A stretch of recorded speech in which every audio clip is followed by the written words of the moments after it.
It's me, CheesyPaninie. Did you know that in England and Canada, closets or cupboards under the stairs are actually called cubbyholes? Harry Potter lived in cubbyhole. Then again, you probably already knew that and I just wasted 20 seconds of your life. In this video, I'm gonna show you different ways to design closet doors and how to make them functional and interesting. So for this episode, you don't need to worry too much about the items that I'll be using because the main purpose of this video is to give you design ideas and tricks. You can use whatever materials you want. But of course, I'm still listing down the basic tools right here, and yes, I'll still be listing down the blocks I use later for those who want to know those specific items. So first off, I'll show you guys different ways to design doors and closets. I've categorized them into 3 different types: the functional door type, the wall type, and the rack type. For the functional door type, we're going to use actual doors for decoration, and I'm gonna show you a few examples. For the first example, place a row of blocks exactly 3 spaces above the floor so you can place a door in between. Place 2 doors and open them towards each other so the doorknobs meet at the center. Next, place some blocks at the left and right sides of the door and actuate them so they would be placed in the background so you can walk through them. Then place some walls. To make it look like there's some space or room inside, open up the doors and paint the center with shadow paint, but leave out the edges. You can also choose to have no blocks on each side of the door, like in this next example, so you have the option to open the door sideways if you want. You can have both doors open or just one door open. In this third example, we'll only use one door and it's a lot more narrow than the first 2. You can place something interesting like 2 lamps on each side of the door, which can serve as a border of sorts. You can also wire it up so you can activate and deactivate the light. Just make sure to avoid the door when you wire it. For the wall type, we'll only be using walls and some blocks. First, place a large strip of wall. Next, place 2 similar strips of walls for the doors, then remove the column of wall between them to create a gap. You can use chains or platforms to make doorknobs or handles. I like hammering the platforms down so you can get a realistic height for the handle. If you want to put in a bit more detail, you can place platforms above the doors. For the second example, I placed only 2 strips of walls with a gap in between. After that, I placed glass by the sides of the gap and borders around the walls. Then you can actuate them. This one looks more like elevator doors, but you can pretend that the glass door strips are like handles or something. This third example is basically a smaller one-door version of the first example. It's pretty self-explanatory and also the simplest door you can make. Aside from the traditional types of doors, you can also do sliding doors with this type. First, just place a strip of wall, then some blocks with 1 column overlapping the wall. In this example, I'm going to leave some space in the middle where you can place glass so it's see-through. To properly get that sliding door effect, it's best that the blocks you use for the door won't merge with the blocks you use for the floor. Now place some other walls for the entrance of the door. I prefer using gemspark or plain looking walls. Then put walls around the entrance and maybe even put some platforms above to act as a frame and give it some nice detail. It looks pretty good, but you still have to actuate the door so that you can pass through it. However, actuating the door causes it to look darker.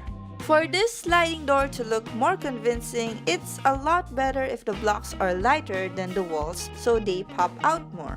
That being said, I decided to change the blocks and use some paint. If you want to add more depth, you can even paint the inside with shadow paint. If you use gemspark walls, not the offline ones though, the inside would have a bit of glow that makes it easier to see in the dark, even if they're painted with shadow paint or any kind of paint. If you want this door to look even more convincing as a closet, you can place platforms and placeable items like dishes on the inside. You can also achieve the effect of a closet with a lot of different items inside by placing random tiles and placing glass blocks, which you can actuate afterwards. Or you can make this a small type of sliding door by alternately placing two different kinds of theme blocks so they separate from each other and just paint them white. Another way to make the entrance shine brighter is to place a lantern on it and conceal it with shadow paint. Glass lanterns work the best in my opinion.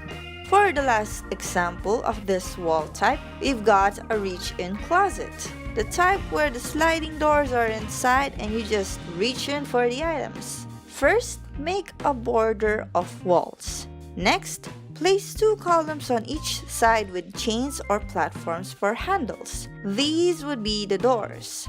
Then paint the background a darker shade than the walls or just go with good old shadow paint. Now for the closet rod, it's best to use blocks. Hammer them down so you can hang banners on it, which you can't do with platforms. The platforms are best used as shelves. Fill up the rest with placeable items like bowls or bars. This is probably the one that looks like a closet most among all of my examples. And finally, for the rack type, we'll be using blocks and platforms to make a rack of sorts. But Panini, racks aren't closets. Well, apparently some people actually keep their clothes out in the open and in racks.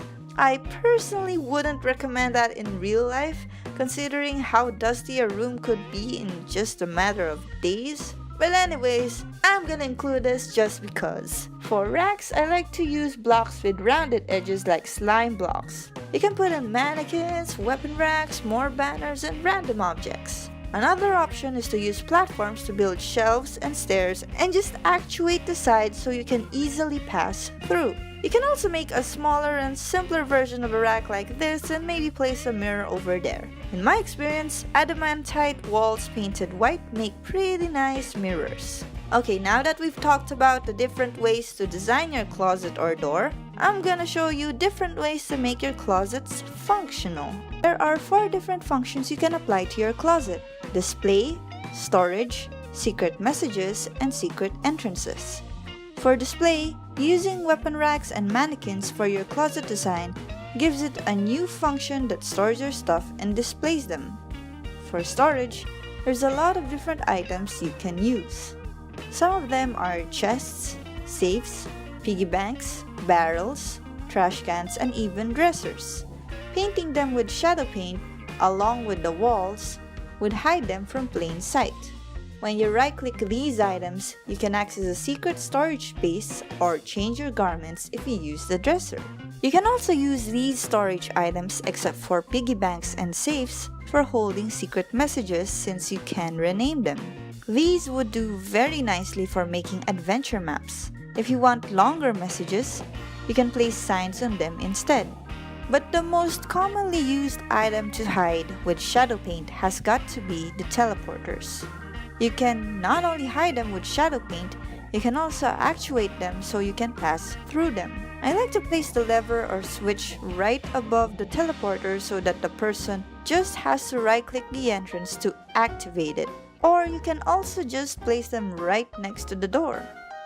And if you combine either the functional door type or wall type with the rack type, you get this pretty interesting walk-in closet. You can be really creative with this, and I urge you guys to try different items other than the ones I showed in this video.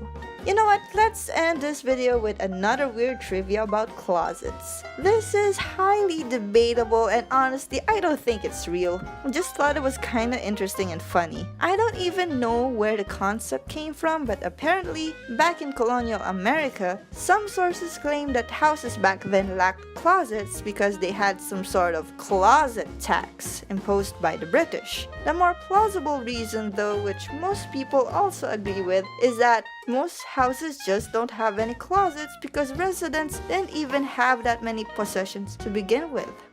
Before this video ends, I would just like to thank my friend from PinkPencil Proofreading who proofreads my scripts for most of my videos. If you guys need their services, be sure to check their website. Link is down at the description. I don't know if you guys knew already, but I currently have a mini-series collaboration with a fellow Terrarian YouTuber by the name of Khaios. And it's this building challenge where I would build something with 2,000 items and then pass the map over to him where he would build something, and we would be passing the map to and fro with both of us having 5 turns each. If you think that's something interesting to watch, go check out the first episode on my channel, and this week on Saturday, Khaios will be posting his turn on his channel. So please check it out. So I hope you guys enjoyed this video and got some interesting ideas for building. Like always, I'm just gonna go do my thing, and you guys do your thing, and I'll see you guys later. Take it easy, stay cheesy.